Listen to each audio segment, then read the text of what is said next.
Smoking is injurious to health എന്ന് പറയുന്നത് നമ്മൾ കാലാകാലങ്ങളായിട്ട് കേട്ടുകൊണ്ടിരിക്കുന്ന ഒരു കാര്യമാണ്. പലതരത്തിലുള്ള അവയർനെസ് മെസ്സേജുകളും വരുന്ന സംഭവമാണ്. എന്നിരുന്നാൽ തന്നെയും യങ്സ്റ്റേഴ്സിനെ സംബന്ധിച്ചിടത്തോളം ഒറ്റയടിക്ക് ക്വിറ്റ് ചെയ്യാൻ പറ്റുന്ന ഒരു ഹാബിറ്റ് ആണ് എന്ന് നമുക്ക് പറയാൻ പറ്റില്ല. പലപ്പോഴും ഞങ്ങളൊന്ന് കൂടുന്ന സമയത്ത് മാത്രമാണ്, അല്ലെങ്കിൽ ടെൻഷൻ വരുന്ന സമയത്ത് മാത്രമാണ് എന്നെല്ലാം പറഞ്ഞ് സ്മോക്കിങ്ങിനെ മുറുകെ പിടിച്ചിരിക്കുന്ന ഒരു കൂട്ടം യങ്സ്റ്റേഴ്സ് നമ്മുടെ ഇടയിൽ തന്നെയുണ്ട്. എന്തുമാത്രം കോംപ്ലിക്കേറ്റഡ് ആണ് ഈ സ്മോക്കിംഗ് എന്ന് പറയുന്ന ഒരു ഹാബിറ്റ്, അല്ലെങ്കിൽ എന്തുമാത്രമാണ് ഇതൊരു പൾമിനറി ഡിസീസസിന് കോൺട്രിബ്യൂട്ട് ചെയ്യുന്നത്? ചില ശീലങ്ങൾ അങ്ങനെയാണ്. ചൊട്ട മുതൽ ചുടല വരെ ഒരു ക്യൂരിയോസിറ്റിയിൽ തുടങ്ങുന്ന പുകവലിയാണ് പിന്നീട് പോയി ഡെയിലി ആയിട്ടുള്ളൊരു പുകവലിയും പിന്നെ പാക്ക് കണക്കിനുമാവുന്നത്.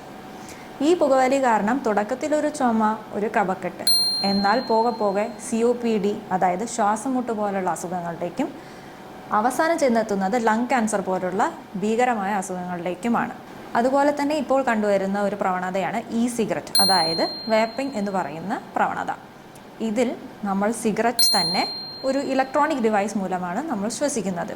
സ്മോക്കിംഗ് എന്നുള്ളത് സിഗരറ്റ് രൂപേണത്തിലോ സിഗാറായോ ബീഡിയായോ, ഇനി അതല്ല സിഗരറ്റായി യൂസ് ചെയ്താൽ പോലും എഫക്റ്റ് ഒന്ന് തന്നെയാണ്. അതുകൊണ്ട് തന്നെ ചെറുപ്പത്തിൽ തുടങ്ങുന്ന ഇത്തരം പ്രവണതകൾ നമ്മൾ വേഗം തന്നെ നിർത്തേണ്ടിയിരിക്കുന്നു.